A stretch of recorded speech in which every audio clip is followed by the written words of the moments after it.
সূরাতুল আনকাবুতে আল্লাহ তাআলা এই কথাটা আরো চমৎকার ভাবে বলেছেন। আল্লাহ তাআলা ইরশাদ করছেন, আহাসিবান নাসু আইয়ুতরাকু আইয়াকুলু আমান্না ওয়া হুম লা ইফতানুন ওয়ালাকাদ ফাতান্নাল্লাযীনা মিন ক্বাবলিহিম ফালা ইয়া'লামান্নাল্লাহুল্লাযীনা সাদাকু ওয়া লা ইয়া'লামান্নাল কাযিবিন।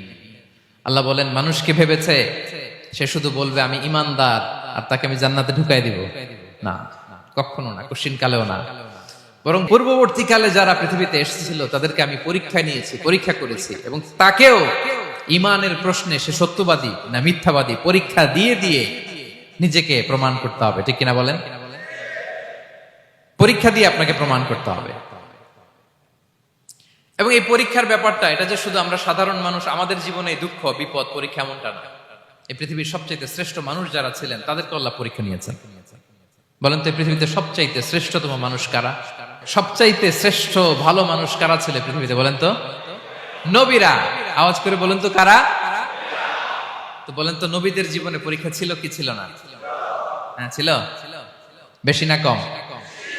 বিষ্ণু ইসলামকে জিজ্ঞাসা করা হলো, আইয়ুন নাসি আশাদ্দু বালাআন ইয়া রাসূলুল্লাহ, হে আল্লাহর রাসূল, এই পৃথিবীতে কাদের জীবনে পরীক্ষা বেশি? বিষ্ণু ইসলাম বললেন, আল আম্বিয়া, নবীদের জীবন। আল আম্বিয়া সুম্মাল আমসাল ফাল আমসাল, সবচাইতে জীবনে পরীক্ষার সম্মুখীন সবচাইতে বেশি হয়েছেন নবীরা। তারপরে নবীদের পরবর্তী অবস্থান যাদের, সিদ্দিকীন যারা, সোহাদা যারা, সালিহিন যারা, আল্লাহওয়ালা যারা, তাদের জীবনে পরীক্ষা বেশি।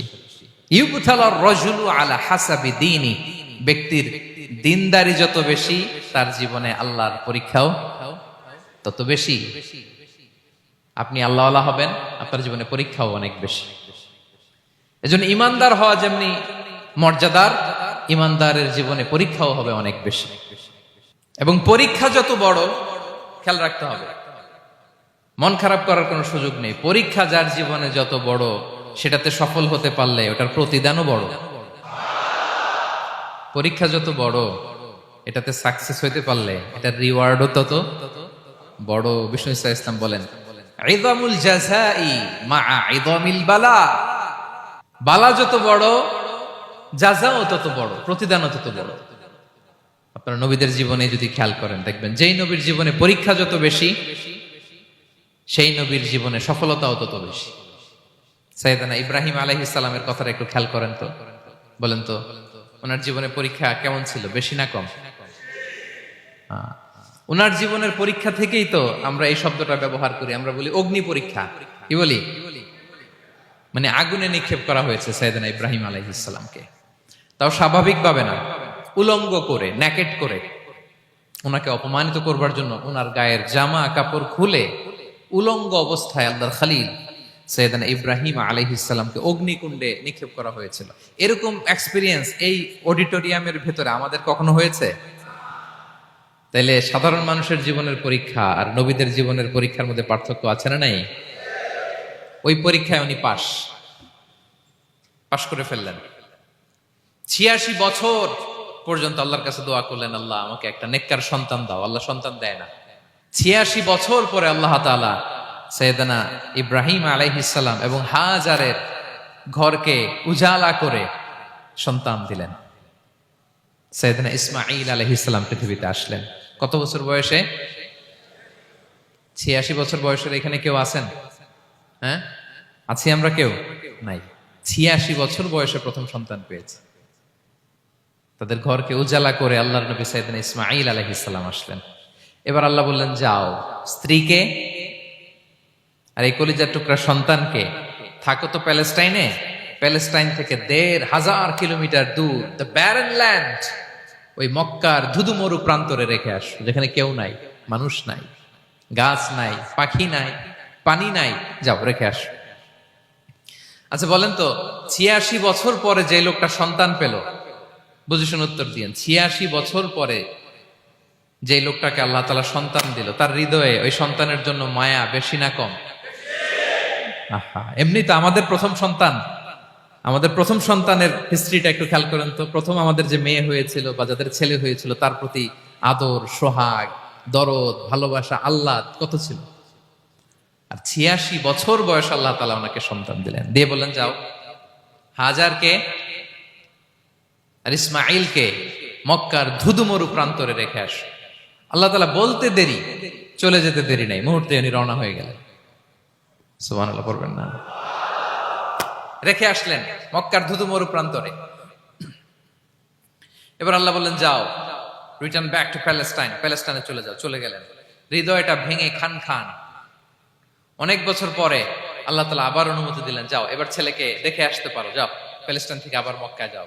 সাইয়েদনা ইব্রাহিম আলাইহিস সালাম প্যালেস্টাইন থেকে আবার ১,৫০০ কিলোমিটার পথ পাড়ি দিয়ে, এখনকার মতো ফ্লাইটে যায় না, গাড়িতেও না, উটে করে। কিসে করে? উনি যে কতবার মক্কা থেকে ফিলিস্তিন এসেছেন আর গিয়েছেন কোনো ইয়ত্তা নাই, হিসাব নাই। গেলেন, এবার ছেলেটা হাঁটতে পারে, দৌড়াতে পারে, একটু একটু কথা বলতে পারে, আব্বু আব্বু ডাকতে পারে। কেমন মায়া লাগে বলেন তো?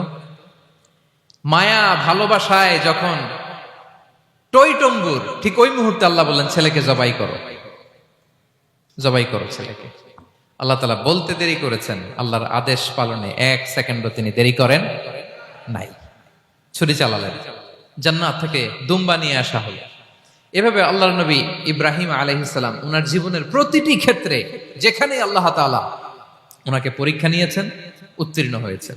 এবং দেখেন ওনাকে আল্লাহ তাআলা কি উপহার দিলেন, আল্লাহ তাআলা ওনাকে খলিলুল্লাহ উপাধি দিলেন, আল্লাহর বন্ধু। সুবহানাল্লাহ বলেন। আল্লাহ তাআলা বলছেন ওয়া ইযিবতালা ইব্রাহিম রাব্বুহু বিকালিমাতিন ফাআতাম্মাহুন ক্বালা ইন্নী জাঈলুকা লিন-নাসি ইমামা। আল্লাহ অনেকগুলো পরীক্ষা নিয়েছিলেন সাইয়েদনা ইব্রাহিম আলাইহিস সালাম, প্রতিটা পরীক্ষায় সাকসেসফুলি পাস করেছেন, গোল্ডেন এ প্লাস। আল্লাহ বলেন ইন্নী জাঈলুকা লিন-নাসি ইমামা, I'm gonna make you the leader for the entire human being. I'm gonna appoint you as a leader for the entire universe. গোটা বিশ্বের জন্য, গোটা মানবতার জন্য আমি তোমাকে লিডার বানায় দিলাম। ইযামুল জাযাই মা'a ইযামিল বালা। পরীক্ষা যত বড়, ওই পরীক্ষায় পাশ করলে ওইটার ফলাফল ও প্রতিদানও বড়।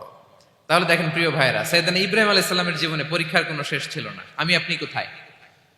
আল্লাহর খলিলের জীবনে যদি এত পরীক্ষা থাকতে পারে, আমি আপনি কোথায় বলেন তো? এবার বলেন সাইয়েদনা মূসা আলাইহিস সালাম, ওনার জীবনে তো কোনো পরীক্ষা টরীক্ষার ছিল না। হ্যাঁ, গুণে শেষ করতে পারবেন? জন্মটাই তো হয়েছে পরীক্ষার মধ্য দিয়ে। মিশরের ছেলে সন্তান হইলেই ফেরাউন বলছে জবাই করো। ওনার মা এরকম সিন্ধুকে করে ভাসায় দিলেন নীল নদীতে। আল্লাহু আকবার! কি একটা রোমাঞ্চকর পরিস্থিতির মধ্য দিয়ে আল্লাহ তাআলা ওনাকে বাঁচালেন। সুবহানাল্লাহ। জন্মই হয়েছে পরীক্ষার মধ্যে দিয়ে।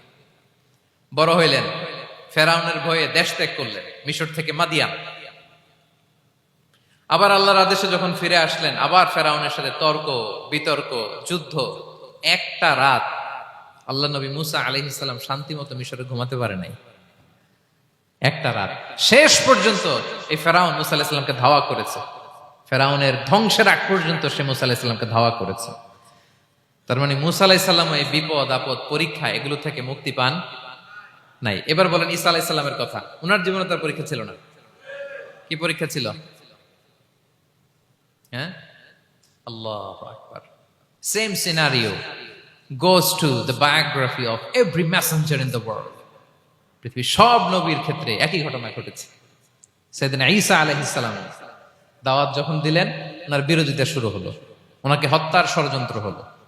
ইভেন কি ওনাকে মারার জন্য বনি ইসরায়েলেরা উদ্ধত হলো, জানে বাঁচবার জন্য পালালেন। এক ঘরে ঢুকলেন, চারদিক দিয়ে ঘেরাও করলো।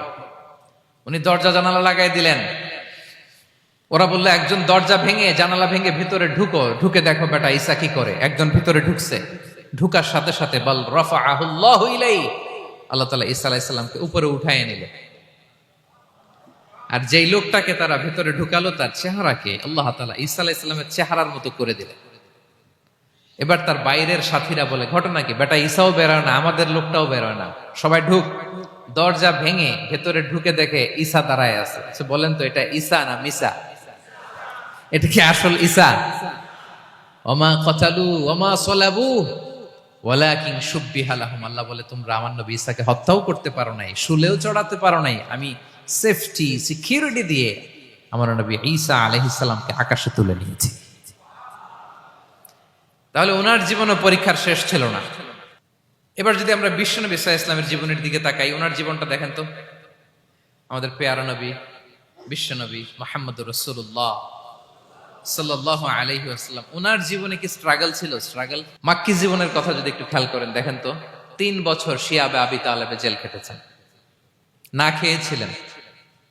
ওনার বংশের লোকেরা প্রথমে ছাগল খেয়েছে, ছাগলগুলো যখন শেষ, ছাগলের চামড়াগুলো শুকিয়ে ওইটা খাইছে। গাছের পাতা ছাল এগুলো খেয়ে খাবারের অভাবে বেহুশ হয়ে পড়ে থাকতো তারা, না খেয়ে। না খেয়ে কয়দিন ছিলেন আপনি? আমি কয়দিন ছিলাম না খেয়ে? মনেই তো পড়ে না, না খেয়েছিলাম কিনা কোনোদিন। এ হচ্ছে মাক্কি জীবন। মেন্টালি প্রেসার দেয়া হয়েছে। বিশ্বনবীর চাচা আবুল আহাব, তার 2 ছেলে উতবা আর উতাইবা, এদের সাথে বিয়ে দিয়েছিলেন 2 মেয়ের। যখন দাওয়াত দেওয়া শুরু করলেন, 2 মেয়েকে ডিভোর্স দিয়ে দিল। দেখেন, একটা বাবার জন্য প্রাপ্তবয়স্কা মেয়েকে যখন উঠায় নেয়ার আগে ডিভোর্স দেয়, তার মানসিক অবস্থাটা কেমন থাকে বলেন? মেন্টালি প্রেসারাইজ করা হয়েছে, ফিজিক্যালি হ্যারাস করা হয়েছে। বিষ্ণু ইসলাম যখন নামাজে দাঁড়াতেন, উটের পচা নারী ভুঁড়ি বিষ্ণুনবীর কাঁধে চাপিয়ে দেওয়া হতো। আপনার জীবনে এরকম ঘটছে কখনো? আপনি নামাজ পড়তেছেন, উটের পচা নারী ভুঁড়ি আপনার কাঁধে চাপিয়ে দেওয়া হয়েছে। কয়দিন হয়েছে এরকম? কয়দিন হয়েছে? হ্যাঁ, তারপরে তো আলহামদুলিল্লাহ বেরোয় না মুখ দিয়ে।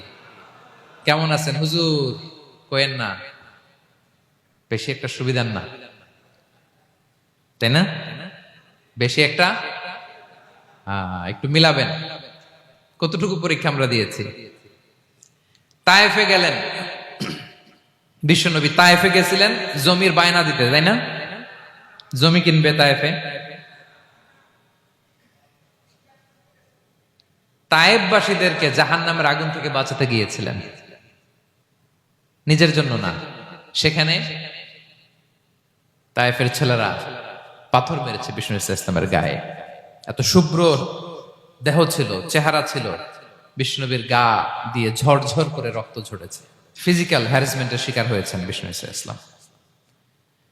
যখন যেদিন বিষ্ণু ইসলামকে হত্যার ষড়যন্ত্র করা হলো, আল্লাহ তাআলার আদেশে তিনি মক্কা থেকে মদিনায় হিজরত করলেন। মদিনাতে যে একটা রাত, 7ম হিজরির আগ পর্যন্ত শান্তিতে ঘুমাতে পারেন নাই।